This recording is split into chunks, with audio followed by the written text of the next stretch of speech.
first time visiting the coral reefs off the Sarawak coast. These reefs are different to what I've experienced on the West Australian coast, where I've spent a lot of time working. The water is a lot more turbid. Obviously there's a lot higher rainfall off the Sarawak, in the Sarawak catchments, and that then supplies a lot more riverine sediments and fresh water into the coastal environment. So despite the turbidity and the lower visibilities on the Sarawak coast compared to what I've experienced along the West Australian coast, the corals appear to be, and the reefs themselves appear to be, in very good condition.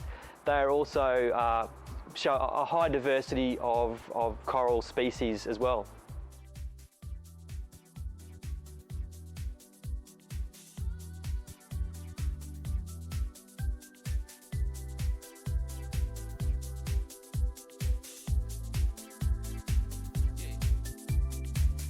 I'm here to study the effects of sedimentation and climate change on the coral reefs in the Miri-Sibuti National Park.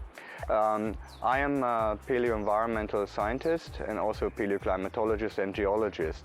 So we actually work across many disciplines, and we are trying to reconstruct past environments. As part of Project 4 of the Baram project with Curtin University, we are trying to establish if sedimentation patterns have changed in the past, and how the sedimentation patterns will likely change also in the future. So we are using geochemical records from natural archives, and these are natural archives that form annually banded records. And this is, for instance, a coral core that we just retrieved during the fieldwork yesterday. And just like trees, these corals form annually banded calcium carbonate, so we can actually date them very precisely. So by counting these bands, we can already come up with an approximate record of the coral age. And later on in the lab, we would slice these cores and analyze them very finely with a dentist drill to retrieve the powder every millimeter from this core, or we use a laser system to shoot at the coral slab, and that will give us a geochemical record of the composition of the skeleton. And that geochemical record we will use to infer how the environment and the climate has changed in the past. And we know exactly how these proxies work from many years of experience. And for instance, the cores here in the Miri-Sibuti National Park, we are expecting some impact of sedimentation during especially the wet monsoon season, and also of temperature increases over the last, especially the last 20 or 30 years. My first impressions of the Miri-Sibuti Coral Reef National Park are that they are a very interesting reef system.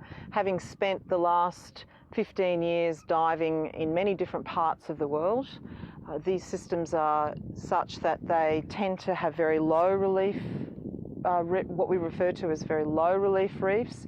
They are made up of a lot of encrusting corals, but interestingly enough, very high coral diversity. Now, the thing that interests me as a marine fisheries ecologist is what's happening with the fish in these coral reefs.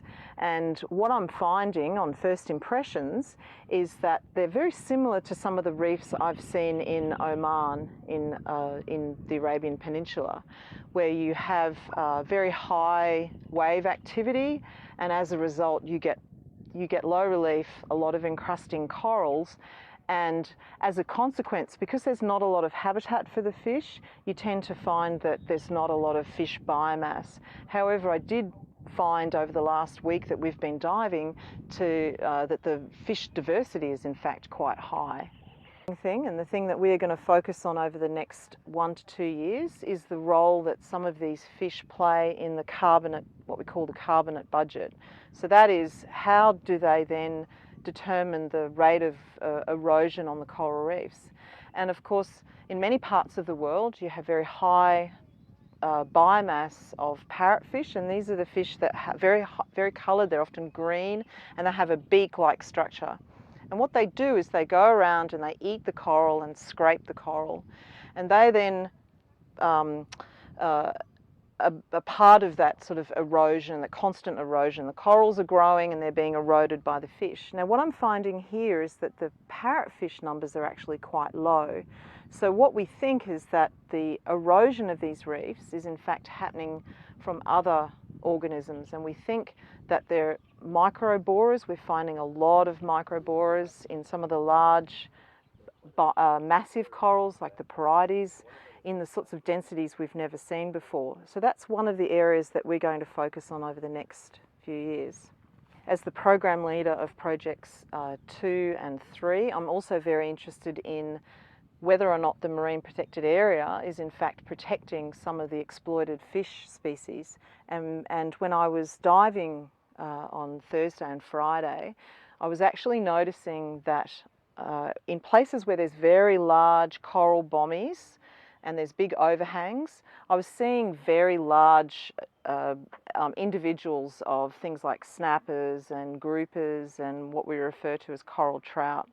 And that's a good sign. They are all very large. It means that they're not being exploited. I don't think there's a lot of poaching going on. I didn't see any fishing out there.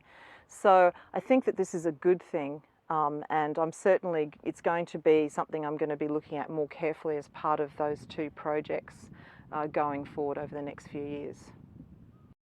So we're conducting research on several reefs off the coast of Miri, so choosing reefs on a transect sort of near shore to offshore. The near shore reefs are sitting in about sort of 5 to 10 metres, and the offshore reefs are a lot deeper at about 25 to 30 metres. We're largely focusing on the sort of shallower reefs, and we can do lots of diving on to do lots of monitoring of the corals and the coral health. So we've chosen reefs on a transect from Miri in terms of the impact of sediments. The sediments are coming from both the Miri River and also from the Barron River, which is slightly further north. And we're going to track how these sediments are flowing, so looking at sediment dynamics. So we're going to be sampling lots of water samples from the Barron River all the way to these reefs. And in these samples, we'll look at how many sediments are being suspended, the size of sediment particles, and understanding that sort of dynamic, that flow from the Barron River to the coral reef itself. On the reef, we have instruments deployed, looking at changes in light next to the corals, looking at sedimentation rates, looking at turbidity, and then we're collecting sediment samples from the reef itself to get a really good understanding of what the coral actually sees in terms of variations in sediments. These corals are relatively used to high sediment loads, and so they will have adapted or acclimated to be able to deal with lower light levels, but also to deal with high sedimentation rates as well. So there's 3 main reefs that we're working on. So the first reef is going to be Eve's Garden, which we consider to be an inshore turbid reef. So here we'll expect to see a lot more fines, more suspension of sediments, and then we'll track how that's actually affecting the corals in terms of their health. So looking at sort of health indices such as disease, tissue necrosis, potentially bleaching during the warmer weather, during we have temperatures above 30 degrees Celsius, but also in terms of stress, in terms of how the algae are responding, how much chlorophyll is in the coral. So getting a really good idea, really high resolution assessment of how corals are dealing with these high sediment loads, and then relating that back to if the Barron River and the sediments coming out of the Barron River are having an effect, and if that effect is a negative effect on the coral community.